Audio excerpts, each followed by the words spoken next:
Hi everyone, उम्मीद है आप सब अच्छे होंगे। आज हम लिटरेरी टर्म्स के एक और टॉपिक के साथ आपके सामने हैं और आज का जो हमारा टॉपिक है वो है बैलेड। पिछले सेशन में हमने एलेगरी की बात करी थी, उसके क्वेश्चन और उसके आंसर की बात करी थी। आज हम बात करने वाले हैं बैलेड की। बैलेड से आपसे किस तरह के क्वेश्चन पूछे जा सकते हैं, प्रॉपर बैलेड को की डेफिनेशन पूछी जा सकती है एग्जाम्पल के साथ में, उसके कैरेक्टरिस्टिक्स पूछे जा सकते हैं, उसके टाइप्स पूछे जा सकते हैं और उनके भी एग्जाम्पल पूछे जा सकते हैं आपसे, जो आप एलटी ग्रेड मेंस में देख पाएंगे। तो चलिए शुरू करते हैं बैलेड। तो उसको पहले देख लेते हैं कि बैलेड असल में क्या होती है। तो अगर आप बैलेड देखें तो एक ये नरेटिव पोएम होती है। कैसी पोएम होती है? नरेटिव। ये नरेटिव पोएम होती है और नरेटिव पोएम होने के साथ साथ इसमें एक बड़े अच्छी सी कोई कहानी बताई जाती है, छोटी सी, जो शुरू होती है और उसी बैड के साथ में ख़त्म हो जाती है। और ये जो बैलेड होती है आपकी, कोई ये नया जॉनरा नहीं है, ये बात ध्यान रखिए, ये बहुत पुराना जॉनरा है। इसको फोक सॉन्ग भी कहते हैं। फोक सॉन्ग से मतलब है कि जो लोग गांव देहात में पुराने समय में इंग्लैंड में, आयरलैंड में, यूरोप में गाया करते थे। जैसे इसका एग्जाम्पल आपको बीओवुल्फ तक भी मिल जाएगा कि उसकी जो कहानियाँ थी वो शायद बैलेट के ज़रिए ही आगे बढ़ी, जब उसको बाद में लिखा गया होगा। और इसके अलावा जेफरी चौसर का एक वर्क है रोजमंड, उसमें भी आपको बैलेट देखने को मिलेंगे। तो ये ध्यान रखना है कि ये ओल्ड जॉनरा है, ओल्ड जॉनरा। जॉनर भी पढ़ते हैं इसको, जॉनरा भी पढ़ते हैं। अच्छा, इसके बाद एक ख़ास बात क्या होती है इसकी कि इसको क्वार्टरेन में लिखा जाता है। ठीक है, क्वार्टरेन। और उसकी जो राइम स्कीम होती है वो बड़ी कॉमन सी होती है, जिसे ए बी हो सकती है या ए बी सी भी हो सकती है। ठीक है, इस तरह की आपको राइम स्कीम भी देखने को मिल सकती है। इसके अलावा जो इनके टाइप्स हैं या उनके जो एग्जाम्पल हैं, वो जो क्वेश्चन आएंगे तो उनकी भी बात करते चलेंगे आगे। तो चलिए क्वेश्चन देखते हैं और शुरू करते हैं सेशन। पहला क्वेश्चन है, define a ballad and explain it's main characteristics with examples literature from literature. ये यहाँ होना चाहिए था। ठीक है। How does the structure and rhyme scheme of traditional ballad differ from that of a lyrical poem. अरे lyrical poem से traditional ballad किस तरह से अलग होती है वो बताइए, राइम और स्ट्रक्चर के अकॉर्डिंग। एक तो इस तरह का क्वेश्चन पूछ सकते हैं। Discuss the role of repetition in refrain in enhancing the music quality of ballad. करेंगे, जब आप कोई बैलेड पढ़ते हैं तो उसमें आपको रिफ्रेन देखने को मिलता है। रिफ्रेन क्या होता है? रिफ्रेन का मतलब होता है repetition of refrain, repetition of stanza. ठीक है, रेपिटेशन ऑफ स्टेंजा। कोई एक स्टेंजा जो है या कोई एक लाइन जो है वो बार बार, लाइन भी हो सकती है, कोई एक लाइन जो है वो बार बार रिपीट होती है बैलेड में और उसमें म्यूजिकलिटी को बढ़ाती है, तो उसके बारे में पूछा गया है। और अगला किस तरह से पूछ सकते हैं, explain how ballads have been used to preserve historical traditions. Ballad ने किस तरह से भूमिका निभाई है हिस्टोरिकल ट्रेडिशन को बनाए रखने में। या compare and contrast the narrative style of traditional ballad with that of modern ballad. यह देखिए, दो टाइप्स आपके सामने आ गए, ट्रेडिशनल बैलेड और ये मॉडर्न बैलेड। अगर इसमें कंपेयर करिए दोनों, उनकी नैरेटिव स्टाइल, है ना। चलिए तो आंसर देखते हैं। देखिए, a ballad is a type of verse, एक तरह की वर्स होती है, ऑफन अ नैरेटिव, प्रायः ये एक नैरेटिव कहानी होती है, सेट टू म्यूजिक। ठीक है।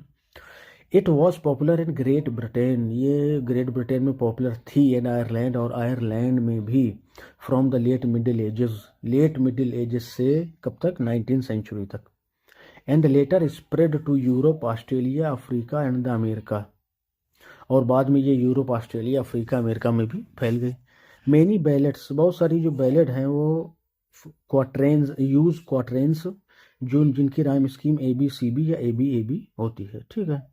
Where the second and fourth lines rhyme, तो दिख ही रहा है कि बी और बी ये दोनों राइम कर रही हैं आपस में।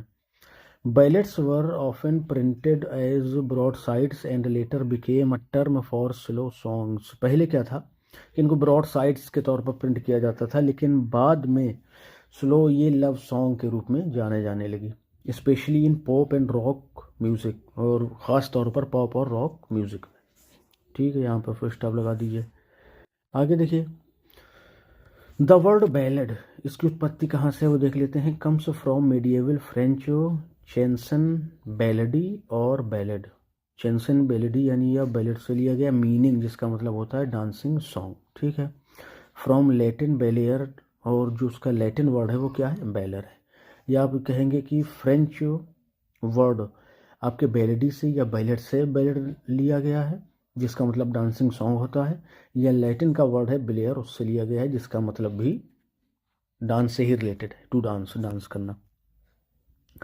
Early ballads were linked to Scandinavian and Germanic story telling traditions. करें जो अर्ली बैलेट्स थी वर लिंक्ड, वो लिंक्ड होती हैं जा करके to Scandinavian and Germanic story telling tradition. जैसे स्कैंडिनेविया और जर्मैनिक ट्राइब के जो लोग थे वो जिस तरह से स्टोरी बताते थे उस ट्रेडिशन को फॉलो करती हैं, जैसे कि बियोवुल्फ में। And were influenced by minnesang love songs, और ये मीनसेंग के लव सॉन्ग से भी प्रभावित है। The earliest known English ballad is Judas. ये देख लीजिए कि सबसे पुरानी जो बैलेड जिसके बारे में हम जानते हैं उसका नाम क्या है, जूडाज नाम है, और ये 13th सेंचुरी की है। ठीक है, चलिए अगला paragraph. Ballads were originally for dances, सिर्फ डांस के लिए बैलेड्स ओरिजिनली होती हैं। एंड ऑफन हैड रिफ्रेंस, और इनमें रिफ्रेन होते हैं संग बाई डांसर, जो डांसर के द्वारा गाए जाते हैं। Common pattern is iambic tetrameter, जो कॉमन पैटर्न है वो आयम्बिक टेट्रामीटर, यानी जिनमें 8 सिलेबल होते हैं, जिसकी अभी बात करी थी अपने ए बी और ABCB के तौर पे। अल्टरनेटिंग विथ आयम्बिक ट्राईमीटर, और उसका अल्टरनेट क्या हो सकता है कि आयम्बिक ट्राईमीटर में भी हो सकती है। They usually tell a complete story, वो एक पूरी स्टोरी देखिए बताते हैं। वो हमने पहले ही बात बताई आपसे, जो ट्रेजिक हो सकती है, हिस्टोरिकल ऐतिहासिक हो सकती है, रोमांटिक भी हो सकती है, कॉमिक हो सकती है, using imagery and repetition, imagery का यूज़ करके और रिपीटेशन का यूज़ करके। Many are about folk heroes like Robin Hood, और जो बहुत सारी बैलेट्स हैं वो अक्सर फॉक हीरोज़ के बारे में लिखी गई हैं, जिनमें रॉबिन हुड सबसे ऊपर आते हैं। यानी ये एक ऐसे कैरेक्टर हैं या एक ऐसे हीरो हैं जो गरीबों के मसीहा कहलाते हैं। इनके ऊपर कई फिल्म भी बनी है, आप चाहें तो देख सकते हैं। Ballets often exist in many variations, ballets बहुत सारी वेरिएशन में तो मौजूद हैं। पासिस डाउन ओरली, जो ओरली पास होती आई हैं before being collected in books, किताबों में इकट्ठा होने से पहले, कहाँ तक, 18th सेंचुरी तक। ठीक है, तो ये है हमारा बैलेट के टाइप, और उसमें क्या क्या होता है, बैलेट ने कौन कौन सी कैरेक्टरिस्टिक अपने अंदर समाहित कर रखी हैं, वो सारा कुछ हमने इसमें डिस्कस कर लिया। ठीक है, क्वेश्चन के अकॉर्डिंग। तो अब ये देख लीजिए कि ये लॉन्ग जो आंसर आपके आएंगे, हम फिर आपको एक बात बताएं कि आप चाहें तो एक निमोनिक आप ध्यान रखिए, IMC। जब आप इसके यूज़ से इसको लिखेंगे ना किसी भी आंसर को, तो उसका एक स्ट्रक्चर अलग ही दिखाई देगा, और उस स्ट्रक्चर और उसके लिखने के तरीके से ही आप एग्जामिनर को इम्प्रेस कर पाएंगे बहुत अच्छे से। आप अगर IMC नहीं जानते हैं तो फिर हमारे और पिछले जो वीडियोज़ हैं उनको देख लीजिए, वहाँ पर एक्सप्लेन किया गया है। चलिए अगला क्वेश्चन देखते हैं। ट्रेडिशनल बैलेट्स, ये टाइप्स में आ गए हैं हम लोग। What are the main characteristics of traditional ballad, traditional ballad की कैरेक्टरिस्टिक क्या होती हैं, and how they reflect its origins in oral tradition. ठीक है, ये हम बता देंगे। यह क्वेश्चन आपसे पूछा जा सकता है और करके, discuss the role of repetition in dialogue in advancing the narrative of a traditional ballad with reference to an example। करें कि आप रेपिटेशन और डायलॉग को इन एडवांसिंग द नरेटिव के आगे बढ़ने में दिखाते हुए बताइए कि ट्रेडिशनल बैलेड के नरेटिव को आगे बढ़ाने में ये रेपिटेशन और डायलॉग का क्या रोल है, कोई एक एग्जाम्पल ही बताइए। चलिए आंसर देखेंगे। ट्रेडिशनल बैलेट्स फॉक बैलेट्स कहलाती हैं। ठीक है, जो अपन ने बात करी कि जो बैलेट का ओरिजिन है असल में ये फॉक सॉन्ग से है। ठीक है, फॉक सॉन्ग ही जो लोग गाया करते थे पुराने समय में, वही बैलेट के फॉर्म में उनको जानी जाती है। ट्रेडिशनल बैलेट्स या folk ballads are narrative songs. Narrative song होते हैं, अपन ने बात करी है, that began with wandering minstrels of the late medieval Europe. क्योंकि जो वांडरिंग मिन्स्ट्रल्स होते थे लेट मेडिएवल यूरोप के, वो इन्हें गाते फिरते थे नरेटिव सॉन्ग्स, और उनमें एक कहानी होती थी किसी हीरो की, किसी ट्रेजिडी की, किसी कोई बुरी कहानी या कोई अच्छी कहानी जिसमें रोमांस हो सकता है। अब रोमांस से क्या मतलब है, जिसमें हीरोइज्म होगा, बहादुरी की बात कही जाएगी। बाय द 14th सेंचुरी, 14वीं शताब्दी तक, ballets about robin hood were already popular. Robin hood के बारे में जो बैलेट्स थी, किसके बारे में, रॉबिन हुड के बारे में जो बैलेट्स थी वो पहले ही फेमस हो चुकी थी। As seen in William Langland's Piers the Plowman, जैसे हम विलियम लैंगलैंड के पियर्स प्लाउमैन में देख सकते हैं। The oldest printing collection is Wynkyn, करें जो ओल्डेस्ट प्रिंटेड कलेक्शन है ना, वो Wynkyn de Worde's Robin Hood ballads है, ये पूरा टाइटल है इसका, यहाँ से रॉबिन हुड बैलेट्स, और ये किसकी है, विंकिन डी वट्स की। और इसका पब्लिकेशन डेट क्या है, 1495। 1476 में प्रिंटिंग प्रेस आई थी, उसके 19 साल के बाद में। ठीक है, चलिए आगे देखिए। In the 17th and 18th centuries collectors like Samuel Pepys, देखिए 17th, और अभी तो अपने बात कर ली कि 14वीं शताब्दी में बहुत सारी बैलेट्स अलग अलग फॉर्म की प्रसिद्ध थी, और ख़ास करके रॉबिन हुड के बारे में जो बैलेट्स थी वो प्रसिद्ध हो चुकी थी। अब जबकि 17th और 18th सेंचुरी आ गई है, तो कलेक्टर्स, अभी कौन से कलेक्टर हैं, क्या हमारे यहाँ वाले कलेक्टर हैं जो डीएम होते हैं, डिस्ट्रिक्ट मजिस्ट्रेट, जो उसके ऊपर लेवल में होते हैं, तो क्या वो हो सकते हैं, क्या नहीं भैया, ये कलेक्टर वो हैं जो कलेक्ट करते हैं। क्या कलेक्ट करते हैं, कलेक्टर ये हैं कलेक्ट करने से बने हैं, मतलब इकट्ठा करने वाले। और उनमें कौन थे, सैमुअल पेपिस थे, रॉबर्ट हार्ले थे इन इंग्लैंड में, इन इंग्लैंड, जबकि वॉल्टर स्कॉट और रॉबर्ट बर्न्स थे कहाँ, स्कॉटलैंड में। इन्होंने क्या किया, प्रिजर्व्ड बैलेट्स इन वर्क्स, उन्होंने अपने बहुत सारे वर्क्स में इन बैलेट्स को प्रिजर्व कर लिया, जैसे कि रॉक्सबर्ग बैलेट्स में, minstrelsy of the Scottish border, इस आपके इनको कलेक्शन आप कह सकते हैं। Burns also worked on the Scots musical museum, अच्छा बर्न्स जो है वो स्कॉट्स म्यूजिकल म्यूजियम में भी काम करते थे। And a select collection of original Scottish airs, यहाँ भी many ballads come from the border region, बहुत सारी जो बैलेट्स हैं वो बॉर्डर रीजन से ही आई हैं, between northern England and southern Scotland, such as the ballad of Chevy Chase. ठीक है, तो ये जो कलेक्शन है the ballad of Chevy Chase, ये हमारी नॉर्दर्न इंग्लैंड और साउदर्न स्कॉटलैंड के बॉर्डर एरिया से ही हमें देखने को मिलती है।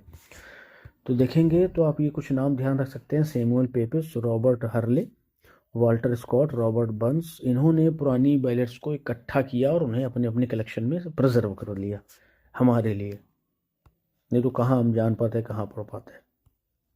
नेक्स्ट है भाई, अगला पैराग्राफ क्या कहता है, the 18th century revival of interest was partly due to social changes. करेंगे 18th सेंचुरी में जो बैलेट में इंटरेस्ट जागा है लोगों का, वो किस वजह से, सोशल चेंजेस की वजह से, जैसे कि द इनक्लोजर मूवमेंट की वजह से। एज मेनी बैलेट्स रिफ्लेक्ट, क्योंकि बहुत सारी जो बैलेट्स थी रिफ्लेक्टेड, वो रिफ्लेक्ट करती थी रूरल लाइफ को। सम इंग्लिश नेवल बैलेट्स, और कुछ इंग्लिश नेवल बैलेट्स भी रहीं, वर इवन यूज्ड फॉर रिक्रूटमेंट, उन्हें रिक्रूटमेंट के लिए यूज़ किया जाता था, ये बड़ी बढ़िया बात है। चलिए अगला पॉइंट देखेंगे, a major scholarly collection Francis was, ये वॉज यहाँ पर रहेगा, was Francis James Child's the English and the Scottish popular ballads. ये देखिए इसमें पूरी 305 बैलेट्स थी, और ये फ्रांसिस जेम्स चाइल्ड का बैलेट है। Alongside Svend Grundtvig's Danish work, ये भी एक कलेक्शन है। Ballads are usually classified as religious, उन्हें आप रिलीजियस कह सकते हैं, सुपरनेचुरल कह सकते हैं, ट्रेजिक कह सकते हैं, लव से भरी हुई कह सकते हैं, हिस्टोरिकल, लेजेंडरी और ह्यूमरस, ये इसके कुछ टाइप्स हैं या इसकी कुछ थीम्स हैं। रिलीजियस थीम हो सकती है, सुपरनेचुरल या ट्रेजिक या लव थीम हो सकती है, हिस्टोरिकल थीम, लेजेंडरी भी हो, कोई लीजेंड हो सकता है उसमें, और वो ह्यूमरस भी हो सकती है। इंटरेस्टिंगली विक्टोरियन मैगजीन, अगर आप देखें बड़ी मज़ेदार बात है कि जो विक्टोरियन मैगजीन है ना, द पर्ल, इसने पब्लिश किया था bawdy ballads mocking the sentimentality of traditional forms. और किस लिए इन्होंने इसको प्रिंट किया था या पब्लिश किया था? Mocking the sentimentality of traditional forms की सेंटिमेंटेलिटी का मॉक करने के लिए, उनका मजाक उड़ाने के लिए। ठीक है, तो ये ट्रेडिशनल बैलेट जो हमसे पूछा गया था कि कैरेक्टरिस्टिक क्या होती है ट्रेडिशनल बैलेट की, तो वो ये देखिए, ये यहाँ से शुरू कर लीजिए। ठीक है, जो कि वॉन्डरिंग मिन्स्ट्रल्स ऑफ लेट मेडिएवल, इसको इसमें लिख सकते हैं। फिर ये 15वीं शताब्दी में ये कैसे आगे आई है, फिर 17 और 18 में किन लोगों ने बैलेट को जीवित रखा है, उसे प्रिजर्व करके रखा है, इसकी हमने बात कर ली। सैमुअल पेपिस हो गए, आपके रॉबर्ट हर्ले हो गए, वॉल्टर स्कॉट हो गए, रॉबर्ट बर्न्स हो गए, है ना। इसके अलावा 18th सेंचुरी रिवाइवल कैसे हुआ, किस वजह से हुआ। ठीक है, तो ये हमारी कौन सी ट्रेडिशनल बैलेट हो गई। अब हम बात करेंगे लिटरेरी बैलेट की। लिटरेरी बैलेट क्या होती हैं? क्वेश्चन देखिए, how do literary ballets differ from traditional ballets in terms of authorship, style and purpose. ये हमें बताना है कि लिटरेरी बैलेट्स और ट्रेडिशनल बैलेट्स किस तरह अलग होती हैं, चाहे उनकी ऑथरशिप की बात हो, स्टाइल की बात हो, या उनके पर्पस की बात हो। अच्छा, एक और क्वेश्चन किस तरह से मिल सकता है हमें, analyse the use of traditional ballad features in a well known literary ballad such as Coleridge's the rhyme of Ancient Mariner. ये आपको ध्यान आ रही है, ये लिरिकल बैलेट्स में ही पब्लिश हुई थी। कब? 1798 में, जब वर्ड्सवर्थ और कॉलरिज ने मिल करके इसको पब्लिश किया था, जिसमें टोटल शायद 23 वर्क्स थे, 23, और इनमें से शायद 19 वर्ड्सवर्थ के थे और 4 जो है वो एच.टी. कॉलरिज के वर्क थे। चलिए, कोई इसका टॉपिक आएगा तो डिस्कस करेंगे अपन। तो आपको देखिए, पहले तो दोनों में डिफरेंस बताना, लिटरेरी बैलेट में और ट्रेडिशनल बैलेट में। ठीक है, और उसके बाद अगर चाहें तो रेफरेंस भी दे सकते हैं। किसका रेफरेंस आप दे सकते हैं? रेफरेंस आपको देना रहेगा किसका? राइम ऑफ एंशिएंट मैरिनर का। ठीक है, चलिए आंसर देखिए, literary ballets developed in 18th century when social elites and intellectuals, especially during the Romantic movement, became interested in the traditional ballet form। ये तो 18th century की बात से इन्होंने शुरू करा है, और जो 14th century से लेकर के 17 तक था वो हम पिछले क्वेश्चन में डिस्कस कर चुके हैं, तो आप उसको वहाँ से देख सकते हैं। तो लिटरेरी जो बैलेट्स हैं, अभी वो बात करी थी हमने किन की, अगर आपको अगर कन्फ्यूज़न हो रहा हो तो आप ये समझ लीजिए कि उसमें हमने ट्रेडिशनल बैलेट्स की बात करी थी। ट्रेडिशनल बैलेट्स कहाँ से शुरू हुई थी, तो वो 14th सेंचुरी। और जो हमारा सबसे पहला वर्क है ना, जूडास, जिसकी हमने बात करी है, जूडास की, जो 1395 में पब्लिशिंग ईयर माना जाता है, तो सबसे पुरानी बैलेट है या बैलेट कलेक्शन है। ठीक है, तो ये ट्रेडिशनल बैलेट थी। अब हम बात कर रहे हैं लिटरेरी बैलेट्स का। तो जो लिटरेरी बैलेट्स हैं वो कब से शुरू होती हैं? 18th सेंचुरी में इनका डेवलपमेंट शुरू होता है। और क्यों, कब शुरू होता है? जब सोशल एलाइट्स जो थे, अमीर वर्ग के लोग, जैसे इंटेलेक्चुअल्स हो गए, तो specially during the romantic movement, जो रोमांटिक मूवमेंट के दौरान became interested in the traditional ballot form, उनका इंटरेस्ट जो है वो ट्रेडिशनल बैलेट की तरफ बढ़ने लगा। तो जो ट्रेडिशनल बैलेट इस टाइम लिखी गई, उन्हीं को लिटरेरी बैलेट्स कहा गया। ये बस बड़ी अच्छी सी बात है। ठीक है, ये ध्यान रखना है अपने को। अनलाइक फोक बैलेट्स, कुछ डिफरेंस है वो थोड़ा सा देख लीजिए। Unlike folk ballads these written by known authors. अब देखिए, एक ये क्या डिफरेंस बताया इन्होंने, कि जो फोक बैलेट्स या ट्रेडिशनल बैलेट्स हैं वो अननोन राइटर्स के द्वारा, क्योंकि उस टाइम का रिकॉर्ड हमें मिलता नहीं है इसलिए। और जो ये लिटरेरी आपकी बैलेट्स हैं, ये लिखी गई हैं नोन ऑथर्स के द्वारा, जिनके बारे में अपन जानते हैं।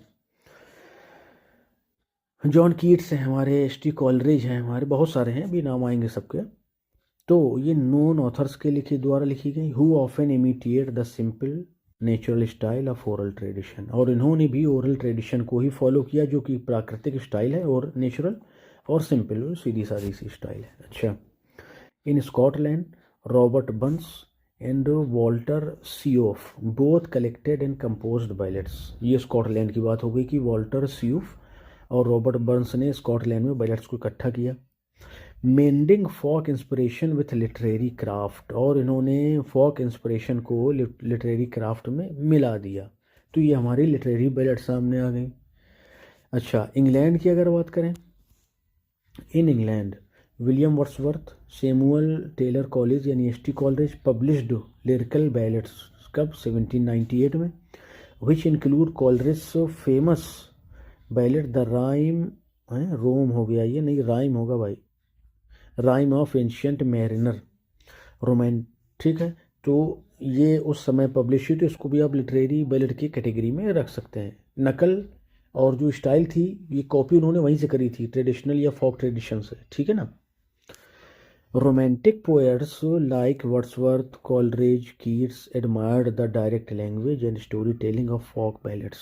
तो जो ये रोमांटिक आपके पोएट्स थे, चाहे वो वर्ड्सवर्थ हों, कॉलरिज हों या कीट्स हों, इन्होंने इस डायरेक्ट लैंग्वेज को, सीधी भाषा को, और story telling of folk ballads, folk ballad के द्वारा सुनाई जाने वाली कहानियों को बड़ा एडमायर किया कि यार ये तो बड़ा अच्छा तरीका है। Using them as models for their own works, और उन्होंने अब इन फोक बैलेट्स को अपने खुद के कामों के लिए मॉडल बना लिया। ठीक है, ये बात क्लियर है। चलिए आगे देखिए। Samuel Taylor Coleridge the rhyme of ancient mariner is a good example of this mix. तो फोक ट्रेडिशन और literary ballad, in literary craft का जो सबसे अच्छा मिश्रण है ना, वो हमें कहाँ दिखाई देता है, राइम ऑफ एंशियंट मैरिनर में, जो कि सैमुअल टेलर कॉलरिज या एसटी कॉलरिज की बैलेट है। It uses the ballads 4 line stanzas, ठीक है, 4 लाइन स्टेंजास, स्ट्रॉन्ग रिदम, और राइम क्या है, option A B C B, ठीक। It also repeated lines and natural super natural events, इसमें रिपीटेड लाइन्स भी थी, यानी जिसको हम अभी क्या बात करी थी कि उसको अपन रिफ्रेन बोलते हैं, रिफ्रेन, रिपीटेड लाइन्स को रिफ्रेन बोलते हैं, ठीक है, वो भी थे उसमें। सुपर नेचुरल इवेंट्स भी थी, like in old folk ballads, जैसे कि पुरानी बैलेट्स में होता था, फोक बैलेट्स में। But Coleridge adds deep symbols, लेकिन कॉलरिज ने इसमें क्या जोड़ दिया, डीप सिंबल्स जोड़ दिए, थॉट्स जोड़ दिए अबाउट द माइंड, मस्तिष्क के बारे में, मोरल लेसन्स के बारे में, ठीक है, नैतिकता के बारे में। This changes the poem from a simple story, इसने एक सिंपल सी स्टोरी जो उस पोएम के द्वारा बताई गई, उसने उसको बदल दिया। एक्सप्लोर्स सिन, जिसमें पाप को एक्सप्लोर किया जा रहा है, पनिशमेंट को एक्सप्लोर किया जा रहा है, एंड फॉरगिवनेस, और क्षमा करने को, माफ़ करने को, ठीक है। चलिए, ये अच्छा मिक्सअप किया इन्होंने कि पहले तो हीरो पुरानी को जो कहानियाँ चली आ रही उन्हीं को बैलेट में लिख दिया, लेकिन इन्होंने जो है आपने कुछ गलत किया है उसकी सज़ा, और फिर उसके बारे में आपको माफ़ी कैसे मिलेगी, या आपको माफ़ी मांगनी चाहिए नहीं मांगनी चाहिए, बहुत सारी बातें उसमें आपको मिल जाएंगी। तो लेटर, बाद में क्या हुआ, later notable literary ballads include Rudyard Kipling's barrack room ballads. Rudyard Kipling ये भी आ गए आपके 19वीं शताब्दी वाले, 19वीं शताब्दी में इन्होंने लिखा बैरिक रूम बैलेट्स, ठीक है, which depicted the lives of common soldiers, जिसमें उन्होंने कॉमन सोल्जर्स की ज़िंदगी को दिखाया। ऑस्कर वाइल्ड का एक कलेक्शन है the ballad of reading growl, ये 1897 में आया, तो इसमें उन्होंने a powerful meditation on prison life and justice. अभी देखिए जो उनके थीम हैं, जो सब्जेक्ट हैं, वो बढ़ते जा रहे हैं। पहले अपन ने देखा कि रोमांस हो सकता था, है ना, और आपका हिस्टोरिकल हो सकता था, ट्रेजिक हो सकता था, ये सब थे, लेकिन यहाँ पर उन्होंने प्रिजन लाइफ, जो कॉमन कहें या कॉमन लोगों की जो प्रॉब्लम थी, या उस समय मौजूदा समय में, मॉडर्न समय में, उनके टाइम में जो भी दिक्कत या जिस भी तरह की प्रॉब्लम रही सोसाइटी में, उसमें उसको उन्होंने अपनी बैलेट्स में लिखना शुरू किया। और ये ऑस्कर वाइल्ड का बैलेड है the ballad of reading growl 1897, इसको आप ध्यान रख सकते हैं, ठीक है। तो ये इसका देखिए जो डेवलपमेंट है ना, वो अपन ने पूरी बात कर ली है। और लिटरेरी बैलेट्स किस तरह से डिफरेंट है वो अपन ने बात कर ली कि जो लिटरेरी बैलेट्स हैं वो ट्रेडिशनल बैलेट या फोक बैलेट्स का ही एक रूप है जो मॉडर्न टाइम में हमें दिखाई देता है। लिटरेरी बैलेट्स को लिखने वाले इन्हीं ट्रेडिशनल और फोक बैलेट्स का ही क्या करते थे, नकल किया करते थे, कॉपी करते थे, थोड़ा सा थीम को चेंज कर देते थे। जैसे अभी अपन ने बात करी कि इस एक की थीम जो है, रोडियार्ड किपलिंग के बैलेट्स की थीम क्या है, कॉमन सोल्जर है, आम सिपाही जो बेचारे सबसे पहले युद्धों में उतारे जाते हैं और सबसे पहले निपटा भी दिए जाते हैं।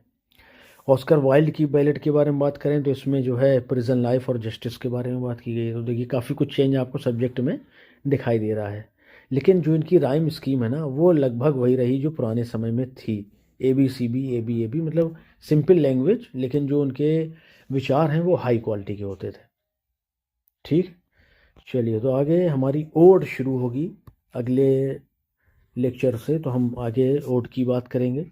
उम्मीद है ये सेशन आपको अच्छा लगा होगा। थोड़ी सी और जानकारी आपको दे दें कि हमारा व्हाट्सएप ग्रुप है कि जिसे आप ज्वाइन कर लें, ताकि आपके एग्ज़ाम रिलेटेड कोई भी क्वेरी या इन्फो रहेगा तो वो आप हमारे साथ शेयर कर दें, और अगर हमारे पास कुछ इन्फॉर्मेशन आती तो वो आपके साथ शेयर कर सकें। इसके अलावा अगर आपको PDF चाहिए रहेगी तो ये PDF भी आपको इसी ग्रुप में मिल जाएगी। अब ग्रुप को ज्वाइन कैसे करना है, बहुत सिंपल है, ये आपको वीडियो के डिस्क्रिप्शन में ही इसका लिंक मिल जाएगा, वहाँ से जा कर के आप उसको ज्वाइन कर सकते हैं। ठीक है, उम्मीद है यह सेशन आपको अच्छा लगा होगा। अच्छा लगा हो तो लाइक शेयर कर लीजिए, चैनल को सब्सक्राइब कर लीजिए। ठीक है, चलिए मिलते हैं अगले वीडियो में। Till then bye bye, thank you.